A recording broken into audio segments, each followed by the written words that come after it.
அனைவருக்கும் வணக்கம். இன்றைக்கி இந்த வீடியோவில் நம்ம எதை பற்றி பார்க்க போகிறோன்னா, நெல் பயிரில் அதிகமாக தூர் வெடிக்கிறதுக்கு நம்ம வேம் வாங்கி பயன்படுத்த சொல்லியிருக்கோம். அதாவது வெர்சிகுலர் ஆர் பைசிகுலர் மைக்ரோரைசான்னு சொல்லுவாங்க. இந்த வேம் வாங்கி பயன்படுத்துங்க. அப்படி பயன்படுத்தும் போது நெல் பயிரில் அதிகமாக தூர் வெடிக்கும் அப்படின்னு நம்ம சொல்லியிருந்தோம். பெரும்பாலான விவசாயிகள் இந்த வேம் வாங்கி பயன்படுத்திகிட்டு இருக்காங்க. அப்படி பயன்படுத்துகிற பட்சத்தில் சில விவசாயிகள் சில தவறுகள் பண்ணிகிட்டு இருக்காங்க. அதாவது இந்த வேம் பயன்படுத்தும் போதே அது கூட நோய் மருந்து சேர்த்து வாங்கி பயன்படுத்திடுறாங்க. இதனால் அவங்களுக்கு எந்த விதமான ஒரு மாற்றமும் இல்லை. ஏன்னா வேம் போடாத வயலும் வேம் போட்ட வயலுக்கும் ஒரு வித்தியாசம் உள்ள தம்பி ஒரே மாதிரி தான் இருக்குது அப்படின்னு சொல்லிகிட்டு இருக்காங்க. நம்ம வேம் வாங்கி பயன்படுத்துகிறோன்னா எத்தனை நாள் கழித்து நம்ம மருந்தடிக்கலாம் அப்படிங்கிறத பற்றி நம்ம இந்த வீடியோ ரொம்ப விரிவாக பார்க்க போகிறோம். நம்ம சேனலில் விவசாயம் சம்மந்தப்பட்ட வீடியோக்கள் போட்டு விட்ருக்கோம். விவசாயம் சம்மந்தப்பட்ட வீடியோக்கள் பார்க்க நம்ம எல்கேஜி விவசாய யூடியூப் சேனலில் ஃபாலோ பண்ணதவங்க ஃபாலோ பண்ணிக்கோங்க. இப்போ அவங்க நம்ம வீடியோக்குள்ளே போயிடலாம். ஃபஸ்ட்டு நம்ம வேம் பற்றி பார்த்துடலாங்க. வேம்ங்கிறது வெர்சிகுலர் ஆர் பைசிகுலர் மைக்ரோரைசா. இது நெல் பயிருக்கு நம்ம எத்தனை நாள் கழிச்சு போட சொல்லியிருக்கோம். நம்ம நடவு நட்டதுலேருந்து ஒரு 5 நாளைக்கு மேலே இந்த வேம் வாங்கி பயன்படுத்துங்க. அப்படி பயன்படுத்தும் போது மணலில் கலந்து பயன்படுத்துங்க, இல்லாட்டி உரத்தில் கலந்து பயன்படுத்துங்க. இது எந்த ஒரு நோய் மருந்து கூடயும், அதாவது நம்ம ஆரம்ப காலத்தில் எப்போதும் விவசாயிகள் என்ன பண்ணுவாங்க பார்க்கும்போது சாஃப்னு சொல்லுவாங்க, இல்லாட்டி ஸ்ப்ரெண்டுன்னு சொல்லுவாங்க. இந்த மருந்துங்களை மணலில் கலந்து விசிறுவாங்க. ஏதாவது அழுகல் இதெல்லாம் வரக்கூடாது அப்படிங்கிறதுனால அது கூட இந்த வேமையும் சில விவசாயிகள் கலந்து பயன்படுத்துகிறாங்க. இந்த வேம்ங்கிறது ஒரு உயிர் உள்ள பூஞ்சானங்க. உயிர் இருக்குது, இது ஆட்டோமேட்டிக்காக அது பெருகிட்டே இருக்கும். இது என்ன பண்ணணும்னு பார்க்கும்போது நம்ம நோய் மருந்துகள் கொடுக்கும்போது அந்த நோய் மருந்துகள் இந்த வேமை ஃபுல்லாகவே அழிச்சிருங்க, சுத்தமாக அழிச்சிரும். நம்ம காசு கொடுத்து வாங்கி போட்டதுக்கு எந்த விதமான ஒரு ரிசல்ட்டுமே இருக்காது. அதனால தான் நம்ம எப்பவும் சொல்கிறது, நோய் மருந்து கூடலாம் இந்த வேம் வாங்கி பயன்படுத்தாதீங்க. மோஸ்ட்லி மணலில் கலந்து யூஸ் பண்ணுங்கள், இல்லாட்டி உரத்தில் கலந்து பயன்படுத்துகிற வேம் இருக்குது, அதை வாங்கி பயன்படுத்துங்க அப்படின்னு நம்ம சொல்லிகிட்டு இருக்கோம். ஃபஸ்ட்டு நம்ம இந்த வேமை எது கூட நம்ம கலந்து வாங்கி பயன்படுத்தலாம் அப்படிங்கிற பட்சத்தில் நம்ம ஹியூமிக் எப்போதும் வாங்கி பயன்படுத்துவாங்க. அந்த ஹியூமிக் கூட இந்த வேமை கண்டிப்பாக சேர்த்து பயன்படுத்தலாம், எந்த விதமான ஒரு பாதிப்பும் வராது. அதே மாதிரி சீவீடு நம்ம ஆரம்ப காலத்தில் வாங்கி பயன்படுத்துவோம். அந்த சீவீடு கூடையும், அதாவது கடல் பாசி, இந்த கடல் பாசி கூடையும் இந்த வேம் வாங்கி பயன்படுத்தலாம். இதனால் எந்த விதமான பாதிப்பு வராதுங்க. அதேமாதிரி அசோபேரியம், அதுமாதிரி பாஸ்போ பாக்டீரியா, இது உள்ள உயிர் உள்ள பூஞ்சானத்தை கூட இந்த வேம் வாங்கி பயன்படுத்தலாம். இதாட்டி எந்த விதமான பாதிப்பு வராது. வேம் அதோட வேலையை நல்லாவே பண்ணி கொடுக்குங்க. ஆனால் நம்ம யூஸ் பண்ணக்கூடாதுன்னு நம்ம முன்னாடியே நம்ம சொன்னது தாங்க. நோய் மருந்துகள் கூட இந்த வேமை நம்ம யூஸ் பண்ணக்கூடாது. அப்படி நம்ம யூஸ் பண்ணுற மாதிரி இருந்துச்சுன்னா அந்த வேம் சுத்தமாக வேலையை செய்யாதுங்க. இப்படி இருக்க பட்சத்தில் நம்ம நெல் வயலில் பார்க்கும்போது கண்டிப்பாக நம்ம மருந்து நம்ம ஸ்ப்ரே பண்ணி தாங்க ஆகணும். பண்ணாமல் நம்மளாட்டி இருக்க முடியாது. இந்த வேமை நம்ம ஒரு 5 நாளைக்கு மேலே இந்த வேமை வாங்கி பயன்படுத்த சொல்லியிருக்கோம். நம்ம ஒரு ஸ்ப்ரேயிங்னு பார்க்கும்போது மினிமம் ஒரு 15 நாளைக்கு மேலே தாங்க ஒரு ஸ்ப்ரேயிங் நமக்கு ஸ்டார்ட் ஆகும். அதாவது பயிர்களுக்கு மேலே ஒரு கருகளோ ஒரு அழுகலோ வரும்போது பயிர்களுக்கு மேலே நம்ம மருந்து நம்ம கண்டிப்பாக அடித்தே ஆகணும். நம்ம அடிக்காமல் இருந்தோன்னா பயிரை நம்மளாட்டி காப்பாற்ற முடியாது. ஏன்னா அந்த கருகளுக்கு அழுகலுக்கெலாம் நம்ம மருந்தே அடிக்காமல் அப்படியே ஆட்டோமேட்டிக்காக விட்டுட்டோன்னா அது பரவி அந்த மகசூலையே அப்படியே அது பாதிச்சிடும். அதாவது அந்த வயலையே அது பாதிச்சிடும். சுத்தமாக பயிர் இருக்கே இருக்காது. இந்த நேரத்தில் பயிர்களுக்கு நம்ம மருந்து அடித்தே தான் ஆகணும். ஆனால் வேமும் சாகக்கூடாது. அப்படிங்கிற பட்சத்தில் நம்ம நெல் பயிர்களுக்கு நம்ம வேம் நம்ம 5ஆவது நாள் யூஸ் பண்ண சொல்லியிருக்கோங்க. 5 நாளைக்கு மேலே ஒரு 10 நாளுக்குள்ளே நீங்கள் யூஸ் பண்ணுங்கள் அப்படின்னு நம்ம சொல்லியிருக்கோம். அப்படி யூஸ் பண்ணும்போது இந்த வேம் பயிர்களில் வேர்களில் போய்ட்டு ஆட்டோமேட்டிக்காக இது உட்காந்துக்குங்க. அதாவது வேர் சட்டம் அப்படின்னு சொல்லுவாங்க, அதாவது ரூட் ஜோன் அப்படின்னு சொல்லுவாங்க. அந்த வேர் பக்கத்தில் போயிட்டு இது போய்ட்டு அதை ஆட்டோமேட்டிக்காக இதுவும் போய்ட்டு அது கூட அந்த வேருக்குள்ளேயே இது இணைஞ்சிருங்க. அப்படி இணையறதுக்கு எத்தனை நாள் தேவைப்படுது அப்படின்னு பார்க்கும்போது அதிகபட்சமாக 7 நாள் வரைக்குமே இந்த வேம் அந்த வேர் கூட இணையறதுக்கு தேவைப்படுங்க. அந்த 7 நாள் வரைக்குமே நம்ம எந்த ஒரு மருந்து நம்ம பயன்படுத்தாமல் இருந்தாலே போதுங்க. அதுக்கப்புறம் நீங்கள் மருந்து ஸ்ப்ரே பண்ணுறதுனால இந்த வேம் பாதிப்படைகிறது பெருசாக இருந்த அளவுக்கு பெருசாக பாதிப்பு இருக்காது. வேம் கண்டிப்பாக பாதிப்பு அடையுங்க, ஃபுல்லாக பாதிக்காது. ஒரு 100க்கு ஒரு 80% வேம் நல்லா தான் இருக்கும். ஒரு 20% மட்டும் தான் பாதிப்பு அடையும். ஏன்னா இந்த வேம் இந்த 7 நாளுக்குள்ளேயே இந்த வேர்களில் போய்ட்டு ஆட்டோமேட்டிக்காக அது இணைஞ்சிரும். அதனால் அந்த வேர்களுக்குள்ளே இருக்கிறதுனால நம்ம மருந்து மேலே ஸ்ப்ரே பண்ணுறதுனால இந்த வேமுக்கு எந்த விதமான பாதிப்பும் இருக்காது. ஆட்டோமேட்டிக்காக அது உயிரோடு அது பாட்டுக்கு இருக்குங்க. நம்ம ஒரு மருந்து நம்ம ஸ்ப்ரே பண்ணுறதுக்கு நம்ம முன்னாடியே சொன்னோம், ஒரு 15 நாளுக்கு மேலே தான் நம்ம ஃபஸ்ட்டு ஸ்ப்ரே பண்ணுவோம் அப்படின்ட்டு. நம்ம வேம் போட போகிறது ஒரு 5லேருந்து 10 நாளுங்க. 5லேருந்து 10 நாள் நம்ம வேம் போட்டுட்டோன்னா அதுலேருந்து ஒரு 7 நாள் இல்லாட்டி ஒரு 10 நாள் கழித்து நீங்கள் மருந்து கண்டிப்பாக நீங்கள் ஸ்ப்ரே பண்ணுங்கள். நீங்கள் பண்ணுறதுனால வேமுக்கு எந்த விதமான பாதிப்பும் இருக்காது. வேம் அதோட வேலையை அது பார்த்துக்கிட்டே தாங்க இருக்கும். அதாவது தொடர்ந்து அது என்ன வேலையை பார்க்கணுமோ அது பார்த்துக்கிட்டே தான் இருக்கும். நம்மளாட்டி அந்த வேமுக்கு எந்த விதமான ஒரு பாதிப்புமே இருக்காது.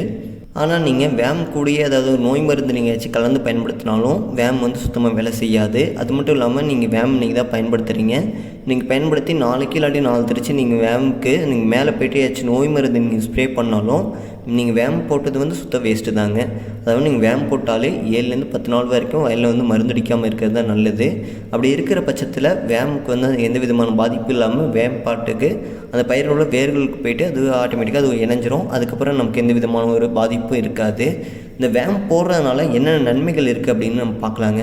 வேமுங்கிறது ஒரு உயிர் உள்ள பூஞ்சானம், அதாவது வெசிகுலர் ஆர் பைசிகுலர் மைக்ரோரைசா அப்படின்னு நம்ம சொல்லியிருக்கோம். இது என்ன வேலையை பார்க்குது அதிகமாக அப்படின்னு பார்க்கும்போது நம்ம மண்ணில் வந்து ஆட்டோமேட்டிக்காக வந்து பாஸ்பரஸ் சத்துலாம் மண்ணில் ஆட்டோமேட்டிக்காக இருக்குங்க.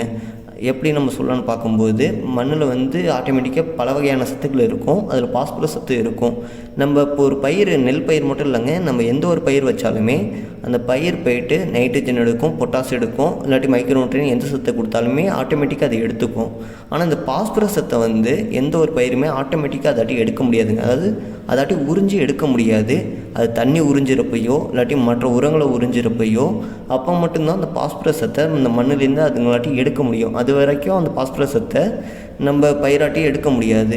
அந்த நேரத்தில் இந்த வேம் நம்ம வாங்கி பயன்படுத்தும் போது இந்த வேம் என்ன பண்ணணும் பார்க்கும்போது இந்த வேமோட முதன்மையான வேலை பாஸ்பரஸ் சத்தை மண்ணிலேருந்து உறிஞ்சி கொடுக்குறது தாங்க. பாஸ்பரஸ் சத்து மண்ணில் அதிகமாக இருக்குது எங்கெங்கெல்லாம் இருக்கோ அதை போய்ட்டு இந்த வேம் உறிஞ்சி அது பயிர்களுக்கு கொடுக்கும். அந்த வேலையை தான் இந்த வேம் செய்யுது. அதனால் இந்த பயிர்களுக்கு வந்து பாஸ்பரஸ் சத்து மட்டும் அதிகமாக இல்லாமல் மற்ற சத்துகளும் பயிர்களுக்கு எடுத்து கொடுக்குற ஒரு வேலையை தாங்க செய்யுது. இது ஒரு உரம் கிடையாது. இது நம்ம கொடுக்கறதுனால பயிர்களில் வந்து அதிகப்படியான பூக்களோ காய்களோ ஏற்படுத்தி கொடுக்காதுங்க. இந்த மண்ணில் இருக்கக்கூடிய இந்த உரங்களை எடுத்து கொடுக்குற வேலையை தாங்க செய்யுது. நீங்கள் கேட்கலாம், இது உரமே கிடையாதுங்கிறீங்க, இது வந்து மண்ணில் இருக்க சத்துக்கள் மட்டும்தான் எடுத்து கொடுக்குது, இது எதுக்கு நான் வாங்கி பயன்படுத்தணும் அப்படின்னு இந்த சந்தேகம் வந்து கண்டிப்பாக உங்களுக்கு ஏற்படுங்க. நமக்கு நல்லாவே தெரியும், நம்ம ஒரு உரம் கொடுக்குறோன்னா அதில் வேஸ்டேஜுங்கிறது ரொம்ப ரொம்ப அதிகமாக இருக்குங்க. நம்ம இப்போ வந்து ஒரு யூரியா, டிஏபி, பொட்டாஸ் இதெல்லாம் நம்ம கொடுக்குறோன்னா இதை வந்து பயிர் எந்த அளவுக்கு எடுத்துக்கணும்னு நீங்கள் எதிர்பார்க்குறீங்கன்னா நம்ம கொடுக்குறது வந்து ஃபுல்லாக பயிர் எடுத்துக்கும் அப்படின்னு நீங்கள் எதிர்பார்க்குறீங்க.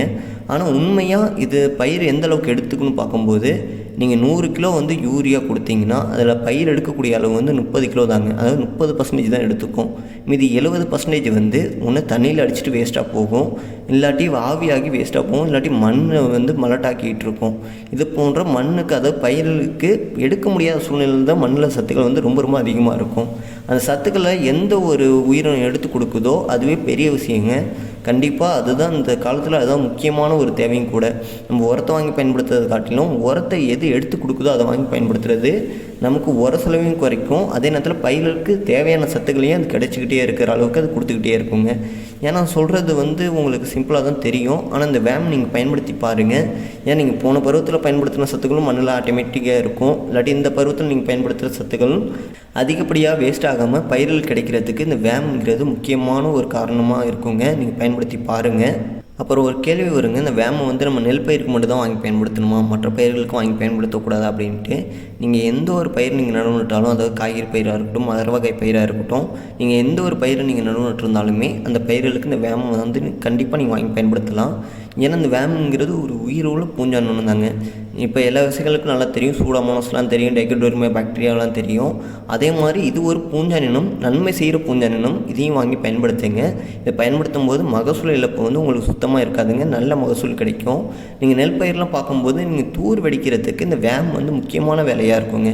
ஏன்னா பாஸ்பரஸ் சத்து பயிர்களுக்கு எந்த அளவுக்கு கிடைக்குதோ அந்தளவுக்கு தான் பயிர்கள் தூர் அதிகமாக வெடிக்கும்.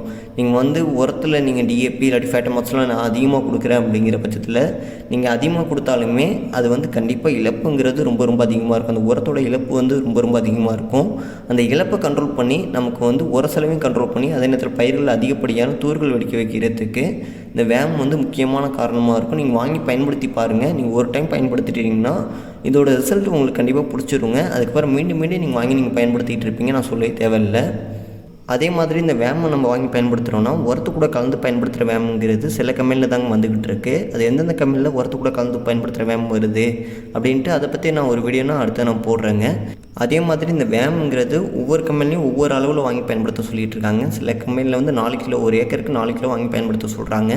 சில கம்பெனியில் பார்க்கும்போது 250 கிராமே போதுங்கிற அளவுக்கு சொல்லிகிட்டு இருக்காங்க. சில கம்பெனியில் 2 கிலோ சொல்கிறாங்க. சில கம்பெனியில் வந்து 100 கிராம் போதும் அப்படிங்கிற அளவு சொல்லிகிட்டு இருக்காங்க. நான் வந்து எந்தெந்த உரத்து கூட கலந்து பயன்படுத்துகிற வேம் எந்தெந்த கம்பெனியில் வருது, அது எந்த அளவில் வந்துக்கிட்டு இருக்குது, அதை பற்றி நான் ஒரு 2-3 நாளுக்குள்ளே உங்களுக்கு நான் ஒரு வீடியோ நான் மேக் பண்ணி போடுறேங்க. இந்த வீடியோவில் வேம் வந்து நம்ம எப்படி வாங்கி பயன்படுத்தலாம், அதை பயன்படுத்தினதுக்கப்புறம் மருந்து பயிர்களுக்கு மேலே நம்ம எப்படி வாங்கி அடிக்கலாம், அதெல்லாம் பற்றி இந்த வீடியோ நான் விரிவாக விளக்கியிருப்பேன் நம்புகிறேன். இந்த வீடியோவில் உங்களுக்கு வேறு ஏதாவது சந்தேகங்கள் இருந்தாலும் கமெண்ட் பாக்ஸில் கமெண்ட் பண்ணுங்கள். இந்த வீடியோ பிடிச்சிருந்துச்சுன்னா லைக் பண்ணுங்கள், ஷேர் பண்ணுங்கள், கமெண்ட் பாக்ஸில் கமெண்ட் பண்ணுங்கள். இந்த வீடியோ வேறு யாருக்காவது யூஸ்ஃபுல்லாக இருக்குன்னா இந்த வீடியோ உங்களுக்கு ஷேர் பண்ணிவிடுங்க. இது போன்ற விவசாயம் சம்மந்தப்பட்ட வீடியோக்கள் பார்க்க நம்ம எல்கேஜி விவசாய யூடியூப் சேனலை ஃபாலோ பண்ணாதவங்க ஃபாலோ பண்ணிக்கோங்க. நன்றி, வணக்கம்.